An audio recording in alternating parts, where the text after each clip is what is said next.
fizemos outra conversa dessa, e isso que nos uniu, né, como casal, isso que nos aproximou. Então, pra gente é uma alegria estar aqui hoje com vocês, e nós temos a convicção de que vamos apenas contribuir para algo que o Espírito Santo já deseja fazer. Ele quer se revelar a nós, quer se revelar a cada um de vocês. Então, que os olhos de vocês, né, os nossos olhos, estejam fixos nele, no que ele quer entregar, né? Ele está apenas sendo um instrumento aqui.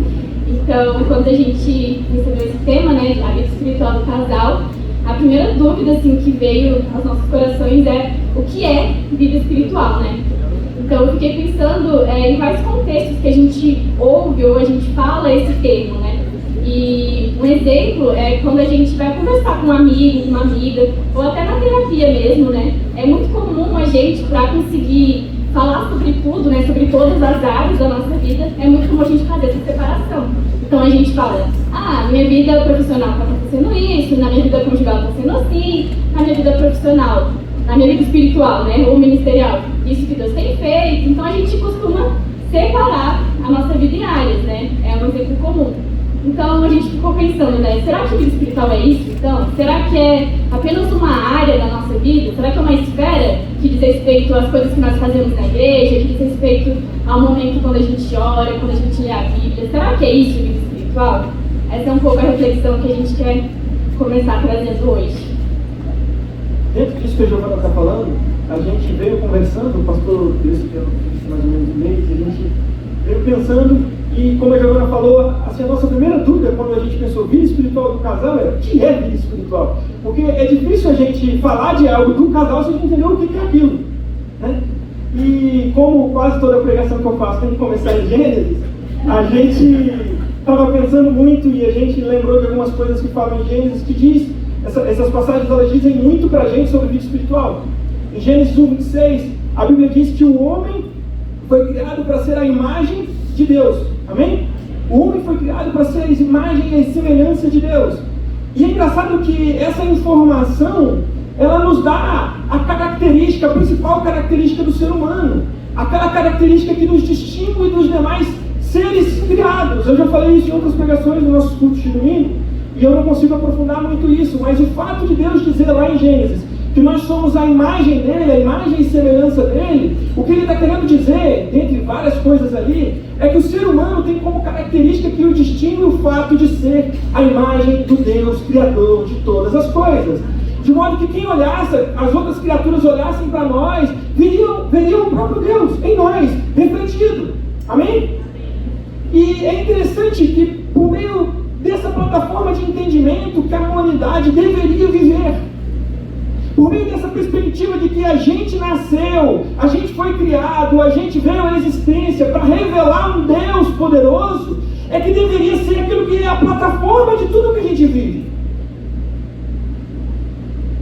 O nosso propósito de vida não é ser mãe, pai, filho, um profissional dedicado. O nosso propósito de vida é conhecer o Deus Criador de todas as coisas, até que Ele seja revelado nos nossos atos, nos nossos pensamentos, no nosso modo de viver, nas nossas decisões. Amém? Esse é o propósito da sua vida. Vitor, esses outros papéis são ruins, não são de Deus? Não estou falando isso. Eu estou falando que o seu propósito não é isso. O seu propósito é conhecer o teu Pai, o teu Criador, e revelá-lo por meio de suas ações, por meio da vivência desses papéis. Eu escrevi uma frase aqui que eu quero ler, senão não fica tão completo. Ó. Fomos criados no mundo físico, com corpo e mente físicas, com papéis terrenos a serem desempenhados. Tem papéis terrenos? Tem. Ser pai, ser mãe, tem dedicação nisso? Tem muita dedicação. Mas com um propósito único, de conhecer um Deus que é Espírito. Eu vou repetir, tá? Fomos criados no mundo físico, com corpo e mente físicas, com papéis terrenos a serem desempenhados. Tem papéis de Deus terrenos a serem desempenhados, mas o propósito desses papéis serem desempenhados é conhecer o Deus Todo-Poderoso, que é Espírito. Amém? Vocês estão comigo? Deu para entender essa introdução? Quando a gente pensa isso, a gente pensa, Vitor, cara, nosso propósito não é conhecer a Deus, esses papéis se encaixam como? Como que esses papéis se encaixam? O conhecimento de Deus, ele é uma plataforma, Conhecer a Deus e se relacionar com Ele é a razão de existir do homem. Amém? Para viver esse conhecimento, Deus criou um lugar. Quando Deus criou o homem, Ele colocou essa característica no homem de conhecê-lo. Ele colocou essa plataforma de entendimento. Olha, você é o quê? Você é o meu filho, você é a minha imagem, você me conhece, você revela quem eu sou. Então essa é a plataforma. Nós vivemos assim, vivemos para isso. Mas Ele te colocou num lugar para viver isso. Nesse lugar a Bíblia chamou de Jardim do Éden. O Jardim do Éden, a palavra Éden, ela significa prazer. Éden significa prazer. Você sabia disso? Lá na frente em Gênesis, quando Sara quando o anjo fala para Sara, ela fala assim, mas eu não tenho mais prazer. Essa palavra que ela usou lá é a mesma para ele. Então Éden é prazer. Deus colocou a gente num lugar que é um lugar de prazer. E dentro desse lugar de prazer, Ele deu esses papéis que nós vivemos hoje. Adão trabalhava, Adão se casou ali. Adão conheceu Eva naquele lugar, naquela plataforma, e ele se casou ali. Havia ali toda uma vida, vamos dizer, terrena, lastreada, baseada numa verdade espiritual. Amém? A questão que diferencia o Éden na nossa vida muitas vezes hoje é que no Éden os papéis serviam a um propósito. Os papéis que nós exercíamos no Éden, de casar, de trabalhar, de cultivar e guardar o jardim, de cuidar daquele lugar, de fazer daquele lugar uma casa alicerçada, eles serviam a um propósito. Nós existimos para conhecer a Deus, e o nosso casamento é um lugar onde isso acontece. O casamento é um dos papéis que Deus nos deu lá no Éden. E o casamento ele está dentro dessa plataforma de entendimento, de que nós somos acima de tudo, criaturas criadas para revelar a Deus. E o casamento é um instrumento.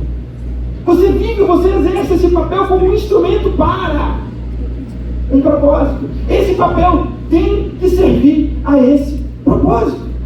Amém? Vou deixar ela falar, senão eu não falo mais. Amém. Isso que o Vitor falou é muito importante. E percebem que essa realidade que acontecia no Éden dava ao homem uma cosmovisão divina, né? A respeito de tudo, do mundo e de todos os papéis que estavam sendo exercidos por ele. E a gente conversando, né, a gente pensando de cosmovisão tem tudo a ver com vida espiritual. E o que é cosmovisão, né? Cosmovisão significa visão de mundo. O que isso significa? Cosmovisão é o conjunto de convicções por meio das quais você interpreta o mundo, interpreta tudo ao seu redor. Então funciona como um óculos, é uma lente, por meio da qual você vai enxergar tudo. Então, por meio da qual você vai interpretar tudo que você vê. Isso é muito, muito interessante, porque no Éden, a cosmovisão de Adão era completamente divina.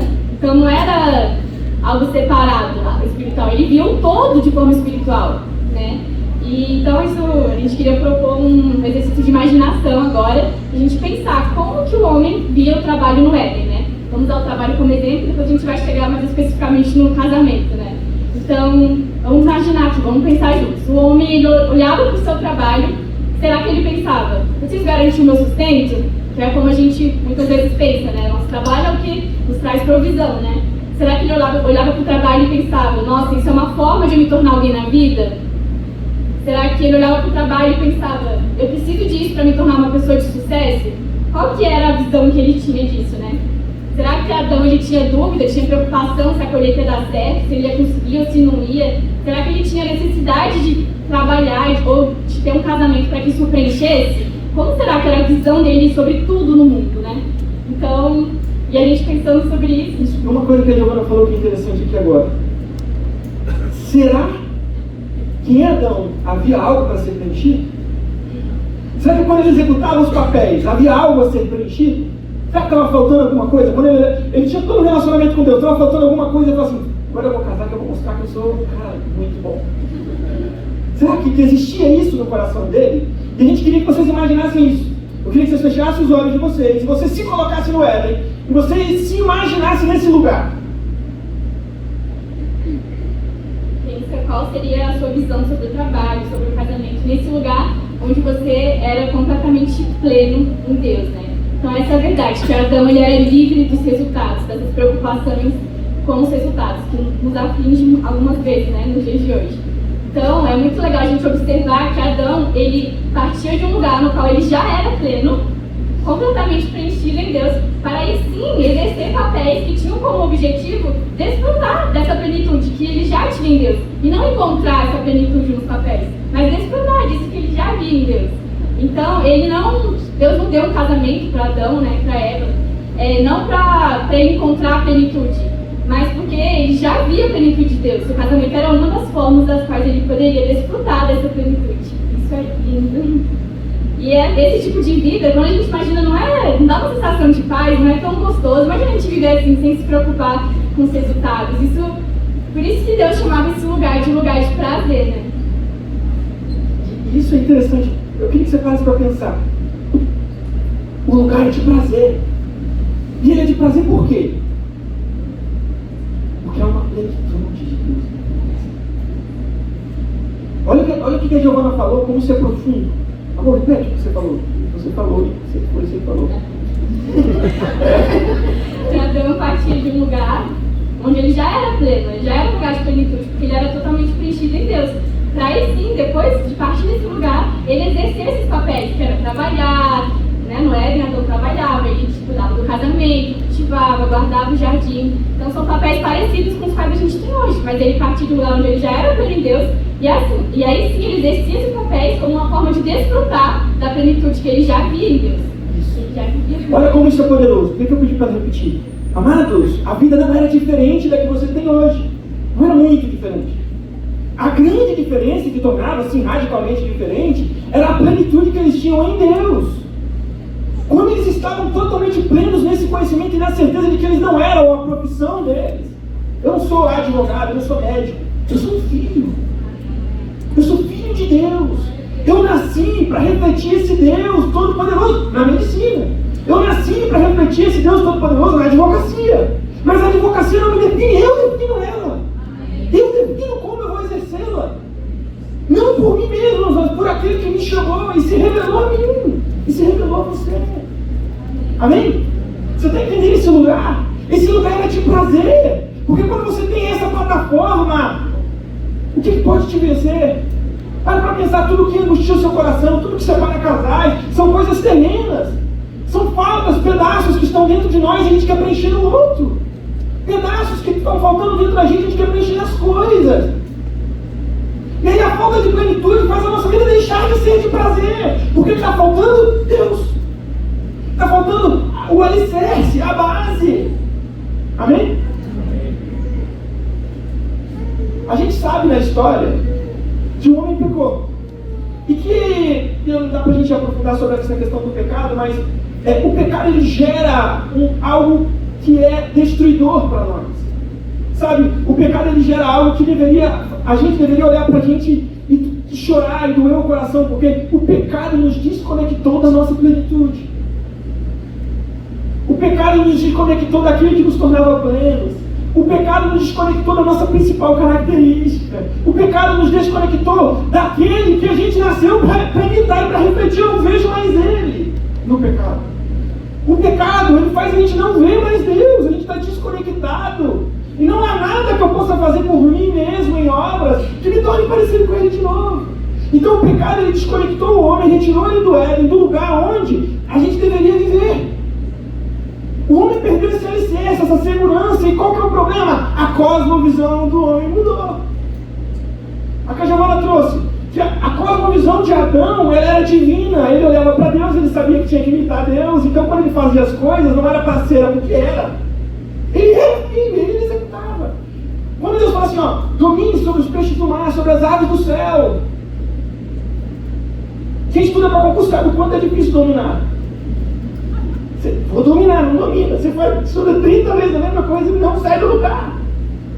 Por que às vezes é difícil dominar? E aí eu não vou entrar nessas questões físicas agora. Por que hoje nós temos tanta dificuldade de dominar aquilo que Deus falou pra gente que era só para dominar? Que era simples. Porque nós saímos desse lugar de plenitude, de entender que eu não faço para ser, eu sou, e porque eu sou, eu tenho condição de fazer. Eu sou, e porque eu sou, eu tenho condição de exercer. Quando Adão ia fazer algo, ele estava pleno, porque ele sabia que quem estava fazendo era Deus que estava nele. E ele sabia que aquilo era só um instrumento pelo qual aquele Deus ia se revelar ao próprio Adão. Eu gosto muito de dar um exemplo de quando Deus dá um trabalho para Adão, de dar um nome para todas as coisas, todos os animais. Quantos lembram dessa passagem de Gênesis? Então Deus chega para Adão e fala assim: Adão, você vai dar nome para os animais que eu criei. E é muito legal essa perspectiva de Deus chamar Adão para dar nome, porque assim, Deus criou os animais, eles estavam criados, amém? Amém? Você acha que Deus já não tinha um nome para dar para eles? Claro que ele tinha. A gente dá nome para os cachorrinhos que a gente ganha. A primeira coisa que você faz é dar um nome. Tem gente que dá nome para carro. Eu lembro que eu tinha um amigo que dava nome para todos os carros, cada carro tinha um nome. Então a gente, é natural da gente, Deus já tinha um nome, mas Deus não queria fazer sozinho. Deus chamou Adão e falou assim: Adão, vamos dar nome para as coisas. Aquele processo de trabalho ali de Adão, o objetivo não era terminar de dar nome, o objetivo era estar com Deus. Sabe o que Adão estava fazendo ali? Era sentindo um pouco do que Deus sentia no processo criativo. Adão estava inventando um nome. E Deus estava por meio dele fazendo aquilo, e Adão estava conhecendo o Criador. E todos os papéis da nossa vida têm esse papel de fazer nos conhecer mais a Deus. E o casamento não é diferente. O casamento é um instrumento para isso. Só que o problema é que o pecado, quando nos desconectou de Deus, mudou a nossa cosmovisão. Nós deixamos essa plataforma de entendimento, de entender que eu sou filho, eu olho para o Pai Criador e reflito a Ele em tudo que eu faço. E passamos para um lugar de falta, de escassez, onde eu preciso fazer para ser, onde eu preciso provar que eu sou, onde eu preciso ser mais do que o meu coleguinha do lado. Amém? E essa cosmovisão, ela destruiu a nossa vida espiritual, não só porque nos desconectou de Deus, mas porque ela colocou a área espiritual como só mais um pedacinho. Então o ser humano, tentando preencher o vazio existencial de Deus, o que ele faz? Eu tenho casamento, eu tenho família, eu tenho trabalho, eu tenho coisa, de vez em quando eu vou ali naquele tempo tal, do Deus tal, antigamente, eu vou lá, ofereço uns sacrifícios lá e aí eu tento ver se melhora alguma coisa. A área espiritual passou a ser mais um dos papéis, ela se rebaixou. E o que o Espírito Santo tem para nossas vidas é algo muito superior. Eu vou falar de Romanos, senão eu vou falar muito dela. Eu estou aprendendo, gente. Da consequência do pecado, né? Mas nós cremos que Cristo resolveu o problema do pecado, amém? Então é agora que nós estamos em Cristo. Qual é a vida que Cristo propõe para nós? Como a gente recebe e desenvolve essa vida, né? O que muda com Cristo? E eu queria falar de uma passagem que está em João, capítulo 3, não precisa abrir, mas é uma passagem muito conhecida, na qual Jesus está conversando com Nicodemos, que era um fariseu, mestre da lei. E Jesus fala assim para Nicodemos que quem não nascesse de novo não veria o reino de Deus. E aí Nicodemos começa a se questionar, né? Ué, mas acaso poderia um homem que já nasceu voltar para o ventre da mãe, nasceu uma segunda vez? Como seria possível? Aí Jesus começa a explicar para ele que não é desse tipo de nascimento que eu estou falando, Nicodemos. E aí Jesus fala em João 3,6, esse eu vou ler certinho. Jesus fala assim: os seres humanos podem gerar apenas vida humana, mas o Espírito dá à luz vida espiritual. Uau, esse versículo ficou queimando no meu coração a semana toda, porque aqui Jesus está explicando para Nicodemos o que é vida espiritual e como nós recebemos isso. Ou seja, ainda que Nicodemos conseguisse voltar para a barriga da mãe dele, depois de velho, nascer de novo, que já seria um baita de um milagre, né? Algo impossível, mas ainda que ele conseguisse fazer isso, ele não teria vida espiritual. Porque seres humanos só geram vida humana. Só o Espírito de Deus que vai dar à luz vida espiritual. Então, nós recebemos vida espiritual quando nós nascemos do próprio Espírito de Deus, do Espírito Santo. Glória a Deus. E quando que isso acontece, né? Quando nós cremos em Jesus e no Evangelho de Jesus. Aí sim, nós nos tornamos uma nova criação. A Bíblia é muito lindo como a Bíblia explica isso. Ele fala nova criação. Porque, de fato, isso é muito forte. Porque crer no Evangelho significa morrer para a velha vida. E o que é a velha vida? A velha vida é justamente a vida que era apenas humana. Uma vida que era apenas natural. Essa vida que o pecado corrompeu, tornou a nossa condição apenas humana. Então, apenas com essa velha vida, que é uma vida que é apenas humana, não é possível conhecer a Deus. A gente não teria esse acesso. Por quê? Porque Deus é Espírito. Então é necessário que a gente tenha vida espiritual para conhecê-lo. E isso é lindo, porque Deus escolhe nos tornar parte da família dele, de fato nos gerando, fazendo a gente nascer do Espírito de Deus. E agora sim a gente tem vida espiritual. Então, vida espiritual é isso. Vida espiritual não é uma área à parte, né? Vida espiritual é o todo. Vida espiritual é a forma que nós existimos. Isso é muito grandioso. Então, a vida espiritual é uma nova natureza. Não é apenas uma área, uma esfera da nossa vida. Ela é a nossa vida. De nós que nascemos do Espírito, né? Nós que estamos em Cristo. Então, nós somos filhos de Deus. Dentro de nós habita o Espírito de Deus. Por causa do Espírito Santo, nós temos essa vida espiritual. E aí a gente se pergunta, qual deve ser a nossa postura, então, diante da vida? Agora que a gente entendeu isso, né? E eu queria ler uma passagem que está em 1 Coríntios 3, 10 ao 12. Nessa passagem, o apóstolo Paulo fala assim: pela graça que me foi dada, lancei o alicerce como construtor competente. E agora outros estão construindo sobre ele. Mas quem constrói sobre o alicerce precisa ter muito cuidado, pois ninguém pode lançar outro alicerce além daquele que já foi posto, isto é, Jesus Cristo. Aqueles que constroem sobre esse alicerce podem usar vários materiais: ouro, prata, pedras preciosas, madeira, feno ou palha. Então, aqui, o que Paulo está falando? Ele está explicando como que a vida com Deus demanda duas decisões. A primeira é reconhecer a Cristo como o único alicerce da sua vida, como alicerce definitivo, né? Paulo é muito enfático ao dizer: cuidado, ninguém pode lançar outro alicerce além daquele que já foi posto, Jesus Cristo. Então esse é o alicerce, isso é vida espiritual. Então não é uma área, né, a parte, mais uma área. Tem a profissional, tem a conjugal e essa é mais uma área. Não, vida espiritual é o alicerce, é a base. Então a vida espiritual parte de um encontro pessoal nosso com Deus e é seguida de uma decisão que também é pessoal, de colocar o Espírito Santo como protagonista da sua vida, né? Então nós não somos os protagonistas da nossa vida, Deus é. E é uma decisão pessoal, mesmo no casamento, começa nesse lugar, como sendo uma decisão pessoal de cada um, né? Então a vida espiritual não é um apêndice, não é uma das áreas da nossa vida, como eu falei, é a nossa forma original de existir, que foi restaurada com Cristo, é a nossa natureza, é a forma que nós existimos e nos relacionamos com tudo. Então, quando estamos em Cristo, Cristo ele redime a nossa cosmovisão. E agora nós podemos de novo ter uma cosmovisão bíblica a respeito de tudo. Então isso vai transformar, vai ser o nosso óculos, a lente que nós usamos para ler tudo ao nosso redor, para nos relacionarmos com tudo, com todos os papéis, no nosso casamento, no nosso trabalho. Esse alicerce, entende que o alicerce muda toda a construção?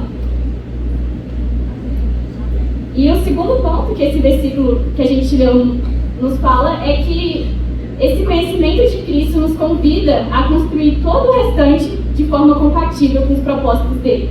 Ou seja, se Cristo é o alicerce, numa construção, é o alicerce que determina qual vai ser o tipo de construção, não é? É o alicerce que determina qual vai ser a altura, para qual propósito vai servir a construção, é o alicerce que vai determinar isso. Então, esse é o entendimento que a gente tem que ter, que Cristo que vai determinar qual vai ser a construção que nós vamos fazer nas nossas vidas.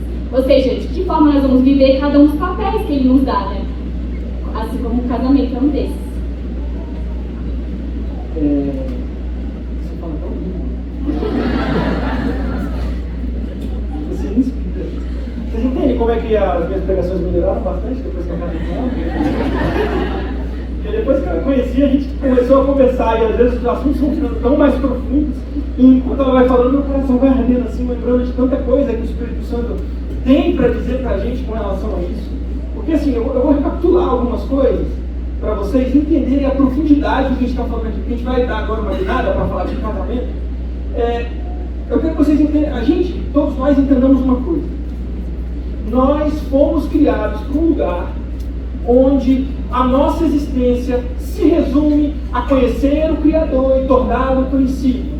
Amém? Sua existência é essa. Você nasceu para isso. Para isso.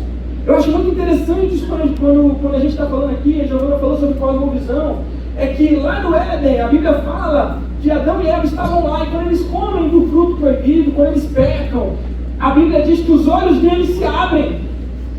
E é engraçado como aqui no nosso dia a dia, a gente costuma dizer: Deus, abre meus olhos, eu quero ver. Já viu isso? Tem até música. Abre meus olhos, eu quero ver.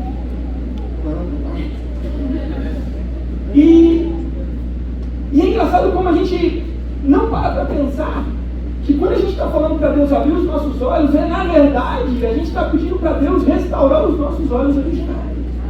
O seu olho original, os seus olhos originais, eles eram espirituais. Os olhos que Adão tinha no Éden, que Eva tinha no Éden, eram olhos espirituais. Eles viram as coisas de maneira espirituais, tendo Deus como pedra de toque, como alicerce. Amém? Como a pedra angular, aquela que equilibra toda a construção. Vocês estão com a gente? Eu estou recapitulando para dar tempo para vocês pensarem. Amém? Então, nesse lugar, nós nos afastamos dele e nós começamos a construir toda uma cosmovisão, toda uma vida, toda uma perspectiva equivocada, distante do que Deus prometeu para a gente. A gente passou a se relacionar com os papéis da vida de um jeito totalmente errado e diferente. É impressionante como muitas vezes nós olhamos uns para os outros como concorrentes das coisas. Como nós, muitas vezes, às vezes dentro da igreja, nós não conseguimos enxergar no outro o seu irmão, o seu corpo. E o que eu quero dizer é que essa cosmovisão é que faz a gente entrar no casamento de forma errada e construir tudo errado. E aí depois, quando a casa cai, a gente não entende. É porque a gente colocou as colunas tudo errado. Falando em um jeito mais popular, os engenheiros vão saber falar aí, cadê os nossos engenheiros? A gente constrói colunas erradas. Nós temos um alicerce que é Cristo. O alicerce de Cristo, como a Giovana falou, o alicerce é que define o que pode ser construído em cima. Cristo é o alicerce no qual você pode construir tudo nele. Tudo. Não há nada que seja demasiadamente difícil para Jesus e para Deus. Amém? E é nesse alicerce que a gente constrói, só que muitas vezes a gente não é consciente disso. A gente vai se relacionar apenas pensando que o relacionamento são questões sentimentais, emocionais. A gente coloca todos os papéis na frente. É como aquilo que Jesus falou. Ele fala assim, olha, aquele que ouve as minhas palavras é semelhante a um homem que construiu sua casa na rocha. E o que não ouve é como aquele que construiu a casa na areia. Ele fala assim, o vento vem, a chuva vem, a tempestade vem, e a casa daquele que está na areia vai cair. Porque Deus quis, porque Deus puniu ele? Não, é porque ele construiu errado. Está errada a construção. Está construindo num lugar errado. E o que Cristo está querendo fazer para a gente no primeiro tópico aqui da nossa pregação é: Cristo precisa ser o alicerce definitivo da sua vida. Ele não é um apêndice, ele não é um pedaço, ele não é um dia da sua semana, ele não é um tempo de oração no final do dia ou no início do dia. Ele é o que você deveria ser em vida. Você deveria ser a própria expressão dele. Amém? Amém? Até aqui vocês entenderam? Essa passagem de Paulo é muito legal porque ela fala de duas decisões. A primeira decisão, como eu falei, é a decisão de colocar Cristo como alicerce definitivo. Essa decisão, amados, inicialmente é individual. O seu cônjuge não é responsável por sua vida espiritual. O seu cônjuge não é responsável por sua salvação. O que a gente vê muito dentro da igreja são casais que há uma disfuncionalidade, um som dos cônjuges é o responsável pela área espiritual da família. E o que o Espírito Santo está querendo inicialmente falar para nós é: precisa no coração de cada um de nós ter uma decisão definitiva por ele. O Espírito Santo precisa de uma vez por todas se tornar protagonista da sua vida, amado. O Espírito Santo precisa de uma vez por todas se tornar protagonista. E sabe quando ele se torna protagonista? Quando a gente olha para ele e consegue entender de uma vez por todas quão importante ele é. Quão importante ele é. O salmista fala assim: eu elevo os meus olhos para o monte, de onde me virá o socorro? Aí ele mesmo responde: o meu socorro, ele vem do Senhor que criou o céu e a terra. Enquanto você individualmente, eu não estou falando de casamento ainda, tá? Individualmente, não colocar os seus olhos no Senhor e parar de olhar para os montes, a sua vida individual dificilmente vai prosperar espiritualmente. Dificilmente.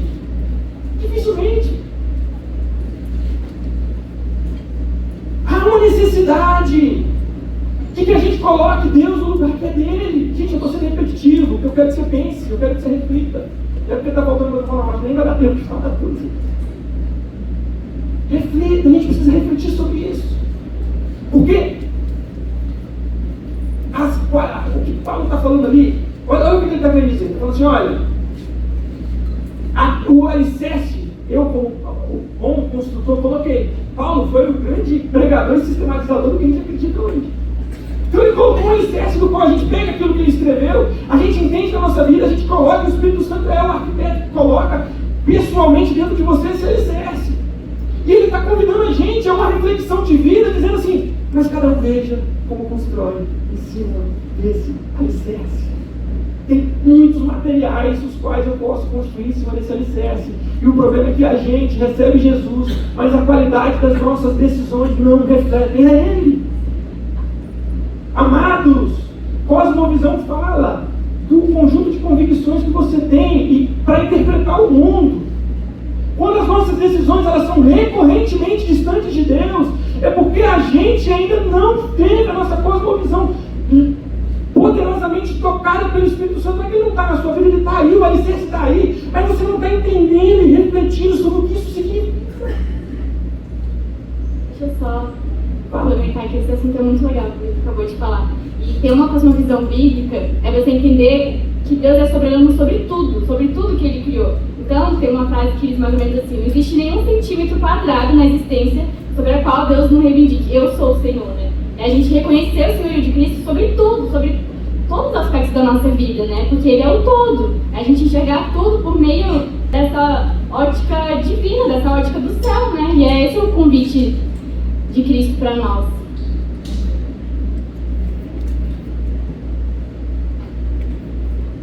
Isso é muito poderoso, não há, repete, não.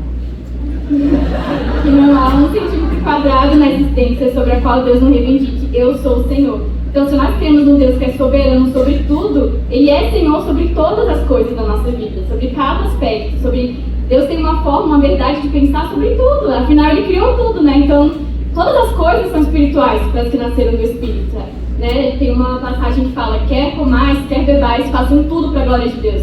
Ou seja, agora que nós temos esse sentimento, agora que nós nascemos do Espírito, tudo é espiritual para nós. Tudo. Tudo é espiritual. Não é uma área, né? Não é uma área. Mas tem uma coisa que ela falou que isso é radical.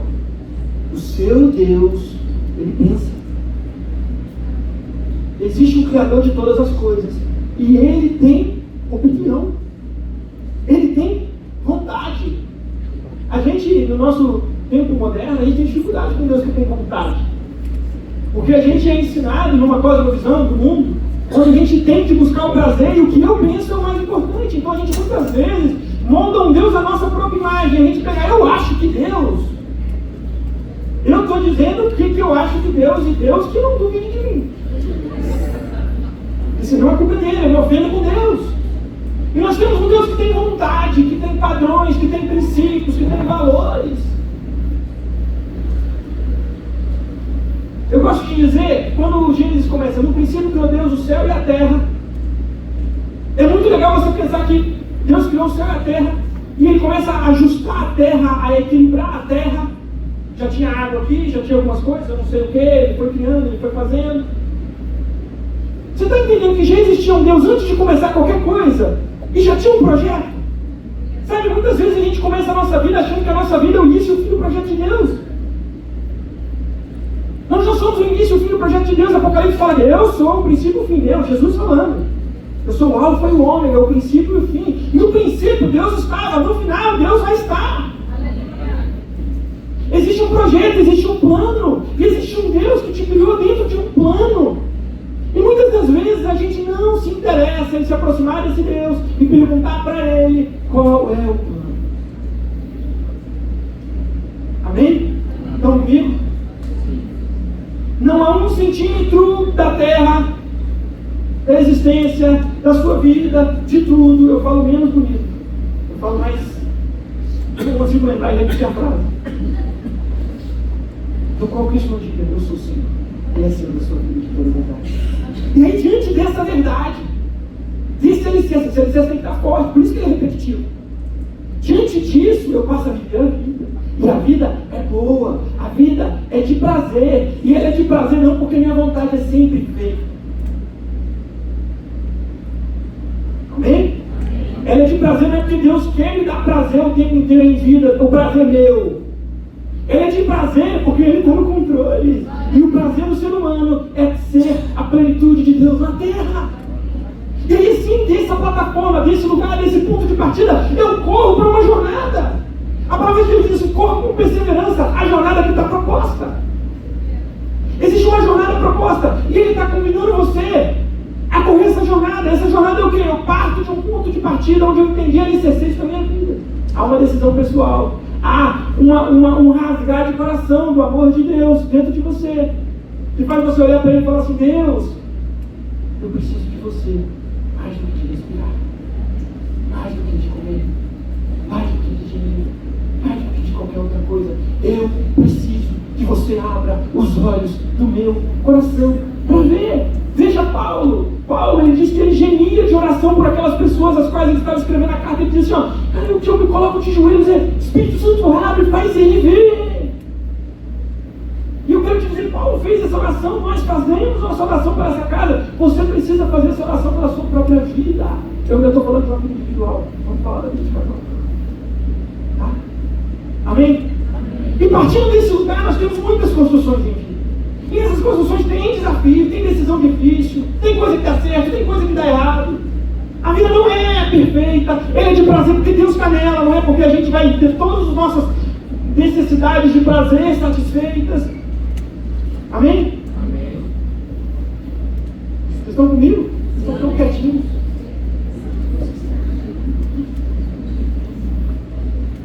E desse lugar eu parto para construir. Eu parto para ser pai, eu parto para ser marido, eu parto para ser filho. São papéis. Esses papéis são muito importantes. Eles não são pequenos, mas eles não são centrais. Está entendendo a diferença? As coisas precisam ocupar seu lugar. Então o primeiro ponto da vida espiritual é: cada coisa precisa ocupar o seu lugar. Coloque Deus no lugar dele. Primeiro passo: coloque Deus no lugar dele na sua vida. E comece a encaixar os papéis que ele deu para você dentro desse lugar. Nós temos nessa vida, exercer esses papéis, uma missão: conhecer a Deus e torná-lo conhecido.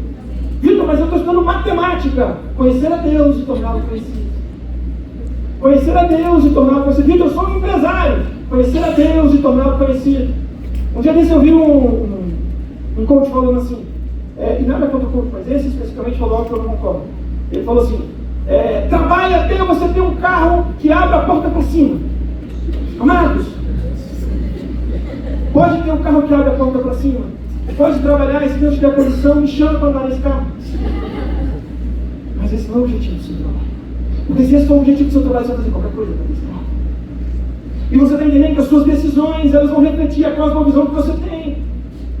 Porque se você quer ter carro, por ter carro, só para ter, como se isso fosse um objetivo em si mesmo, o que você vai fazer para isso? O nosso trabalho, os papéis que nós exercemos, eles servem a um propósito. E o propósito é conhecer a Deus. E o que a gente precisa ter em mente é: quando eu sou pai, o que eu estou fazendo reflete o que Deus é ou não? Quando eu sou empresário, isso reflete quem Deus é ou não? Se Jesus fosse empresário na terra, ele seria um empresário parecido comigo? Isso é muito distante. Não, esse é o seu padrão. É o meu padrão. Esse é o ponto de partida que Jesus está chamando você para viver. Essa é a carreira proposta. E entendido esse alicerce, eu quero começar a falar de casamento. Porque casamento é uma das construções da vida. E assim como em todas as outras, o casamento serve a esse propósito. O primeiro propósito do casamento, e é o único na verdade, é conhecer a Deus e torná-lo conhecido. Conhecer a Deus e torná-lo conhecido. Conhecer a Deus. Eu conheço a Deus por meio da Giovana. E eu torno ele conhecido também a ela. Nós juntos conhecemos a Deus e tornamos ele conhecido a vocês. Os nossos filhos vão conhecer a Deus através de nós. E também nós vamos conhecer a Deus através deles. E os nossos filhos vão refletir esse Deus ao mundo. Vocês estão entendendo? Isso é casamento. Tem um monte de outras questões, eu não estou falando que não existem. Mas o alicerce, o começo é isso. Porque se eu não entendo o começo e o alicerce, eu construo tudo todo. Se eu não sei, gente, imagina você construir uma construção que você não sabe qual é. Vai ter quarto ou não? Não sei, se for uma empresa não precisa ter quarto. Se for uma oficina, por que vai ter quarto? Será que um quarto, 2, 3? Depende, qual é o tamanho dessa família. Está entendendo que uma construção Você não começa botando tijolo sem saber o que você está construindo. Então existe um alicerce, existe algo que você está caminhando, amém? E o casamento, e eu vou acelerar um pouco agora, porque eu acho que vocês conseguem entender, vocês já quando vocês entendem. Vocês vão tipo assim, tá, já pode ir pro próximo.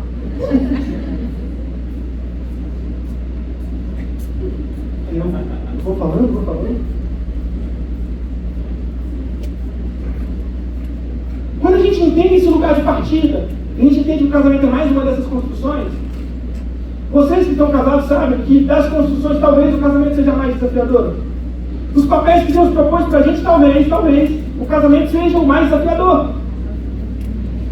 A palavra de Deus diz em Gênesis 2:24: deixará o homem seu pai e sua mãe, se unirá a sua esposa, os dois serão uma só carne. Amados, o que significa isso? Que mistério é esse de ser um só? Que papel é esse que Deus nos deu?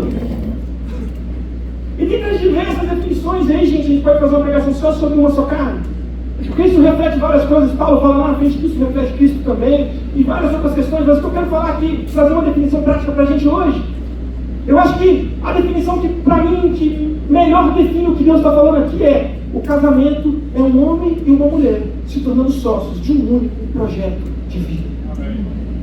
Amados, eu vou repetir: o casamento é um homem e uma mulher se tornando sócios de um único projeto de vida. Nós não deixamos de ter mentes separadas, sentimentos, emoções, questões, mas o projeto é um só. Você está entendendo por que eu tive que passar tempo falando sobre a jornada? Porque se você não entender a sua jornada individual, você não vai entender a sua jornada em comum. Porque uma vez que você entendeu qual é a jornada individual, o que Deus está falando é: você vai ver exatamente isso, agora junto. Amém? Você passa a ser sócio de alguém desse projeto. E aí o que Paulo falou para a gente é muito importante hoje. Que construção você está fazendo em cima de Cristo? Quando você casou, quando você casa, quando você vive casamento, na segunda, na terça, na quarta-feira, qual é a construção que você está fazendo? O que você está construindo lá em cima? Que prédio é esse que está sendo construído? Não tem como falar de vida espiritual se a gente não refletir sobre o que a gente está construindo. Porque muitas vezes, quando a gente pensa em vida espiritual, na maioria das vezes, principalmente quando fala de casal, fala assim: quanto tempo eu oro junto? Você ora de manhã, eu oro à noite. Eu oro junto, eu oro separado. Faz jejum. E tudo isso é bom. Um dia a gente vai falar só sobre isso.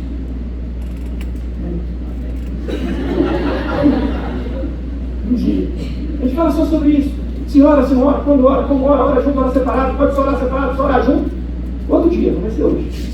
A gente precisa entender o que é, para depois entender como. Amém? Então nós temos uma vida, uma jornada. E Paulo está falando: veja como cada um constrói. E não tem como eu colocar o tijolo se eu não sei o que eu estou construindo, amado. Isso que a Giovana falou no início é muito engraçado, é muito legal, porque assim, o que mais me alegrou na minha relação com a Giovana, no meu relacionamento, na minha vida com ela, na nossa intimidade, na gradação que nós fomos tendo de construção desde o namoro, era que a gente tinha muito claro nas nossas conversas que vida é essa que nós vamos viver. E o problema é que às vezes a gente passa 40 anos junto com alguém e você nunca perguntou para a pessoa que vida é essa. E aí é por isso que muitas vezes você vai tomar uma decisão e ela é muito difícil. Porque quais são os valores que estão guiando essa decisão? Eu entro no negócio ou não? Aí eu falo: não entra, eu falo: entra. Porque algumas vezes está pensando mais no dinheiro, está pensando mais enquanto aquilo revelar Cristo. Se houver essa disparidade, vai ter briga o tempo todo, vocês não vão conseguir estar juntos, porque o projeto é diferente. Um está tentando fazer uma lanchonete, outro quer fazer uma oficina. Não vai ter, não vai consertar carro e fazer sorvete no mesmo lugar. Amém? Vocês estão entendendo o que é aqui? Então o casamento ele é desafiador, porque ele importa em duas pessoas se tornarem sócios de um único projeto. A Giovana gosta muito de uma frase que não é dela, mas eu não sei quem é, mas ela fala muito: o casamento, o que fala? É de verdade. Que o casamento é um manifesto contra o individualismo, né? Isso. Que o casamento é um manifesto contra o individualismo, porque é um chamado para ser uma só carne, né? E isso aponta para justamente a união de Cristo com a igreja. E aponta também para o tipo de relação que existe na Trindade, onde os três são um. Então, o casamento é isso, é a morte do individualismo, né? Agora nós somos uma só carne. Tem que conversar para entender o projeto e o que vocês estão construindo. Porque o casamento não é mais cada um vivendo para um canto. O casamento não é a gente compartilhar eventos e agenda. Casamento não é você unir as escovas de dente, botar no mesmo pratinho. O casamento é vocês decidirem viver uma vida que é uma só. Duas pessoas, uma vida, duas pessoas. Então necessariamente vai importar que valores baseiem vocês para tomar as decisões que muitas vezes vai ser contra aquilo que você quer individualmente. E eu quero dizer que isso é vida espiritual. Quem te acha que vida espiritual é eu sentar para orar com a minha esposa? Isso é importantíssimo. Mas vida espiritual é como você guia o seu casamento. Porque a vida espiritual é a sua vida. Se a gente está falando que vida espiritual não é uma área, é tudo, é o que permeia, é a base, e que os papéis são vividos em cima dessa base, as construções são feitas em cima dessa base, e o casamento é uma dessas construções, e o papel de marido e de esposa são um desses papéis que estão propostos por Deus, são de Deus. Deus está mandando a gente viver, é de Deus, é para a gente priorizar sim, mas com a visão correta. Amém? Eu esqueci o que eu ia falar. Mas, deixa eu tentar lembrar o que eu estava falando. Foi igual o pastor Raquel, né? Morte da individualidade. Isso, morte da individualidade. Então, o que acontece? Lembrei tudo agora. O casamento é a gente se tornando sócio de um projeto de vida só. Então eu tenho uma caminhada, eu posso ver sozinho? Posso, mas poderia, né? Antes de casar. Agora, nós somos chamados a viver uma vida só. E o primeiro passo para essa vida é uma decisão sobre o que nós estamos construindo. O que a gente está construindo? Sabe, casamento não é companheirismo, embora isso seja importante. Porque companheirismo é só assim, vamos juntos. Vamos fazer. O casamento não é uma união de agendas. O casamento não é morar na mesma casa e dividir conta. Casamento é projetar a vida junto. O que a vida e a família de vocês refletem? Qual é o objetivo de vocês em viver família? Eu estou dando reflexões para você fazer. Qual é a carreira que vocês e seu cônjuge estão percorrendo?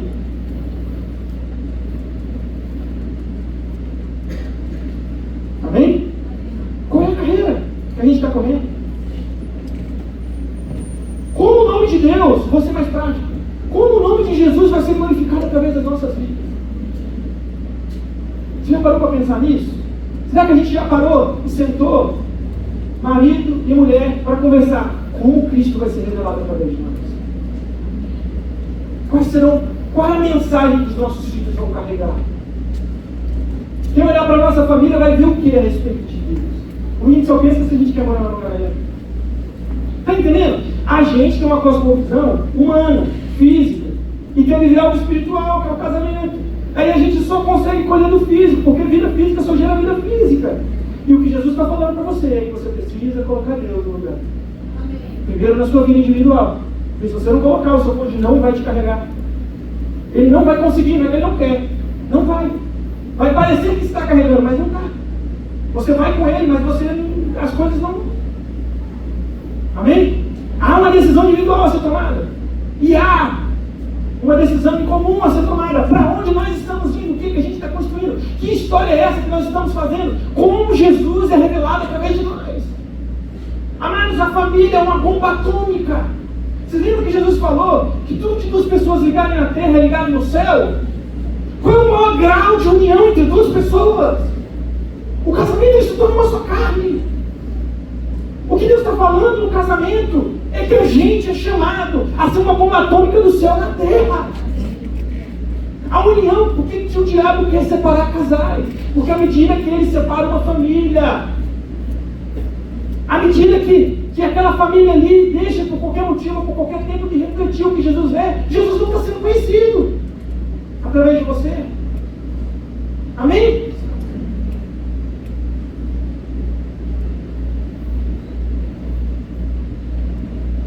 Eu gosto de, conversando com a Giovana, eu gosto de falar que o casamento é como se fosse uma torre. Nós estamos construindo uma torre. Essa torre anuncia o quê? Porque toda torre tem alguma coisa. Sabe, no tempo antigo você tinha uma torre de dia, você tinha uma torre para anunciar a vitória de rei, você tinha uma torre e a torre de Babel. Você lembra da história da torre de Babel? Que falava que aquelas pessoas queriam construir uma torre para tornar o próprio nome dela sério. As pirâmides não parecem uma espécie de torre alta também, não. Para tornar o nome de alguém sério. E o casamento é uma torre para se tornar o nome de quem sério. Jesus está convidando a gente a pensar sobre isso, amados. Será que o Espírito Santo é protagonista na nossa vida? Toda vez que Deus quis mudar a história, Ele chamou uma família. E Ele está chamando a sua. Ele está chamando a sua. Eu acho muito engraçado que uma das primeiras expressões, está quase acabando, e a gente já vai avançar.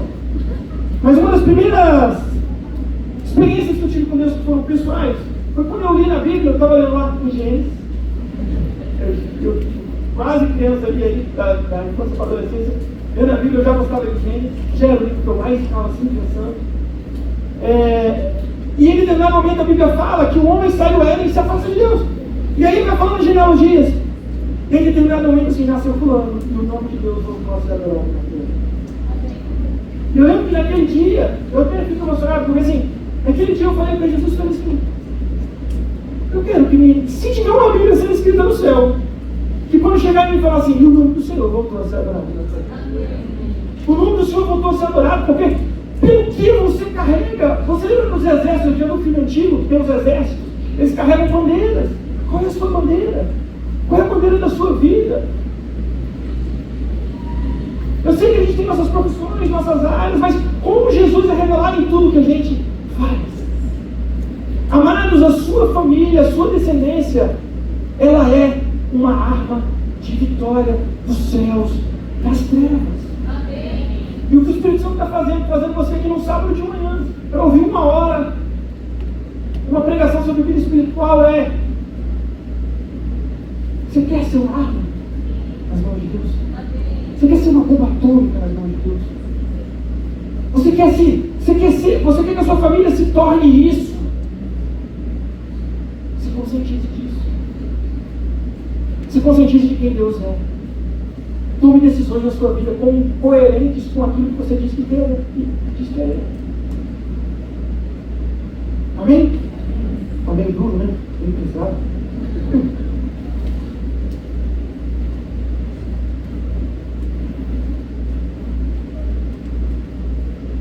Eu quero convidar vocês, cada um de vocês podem sair do lugar de vocês?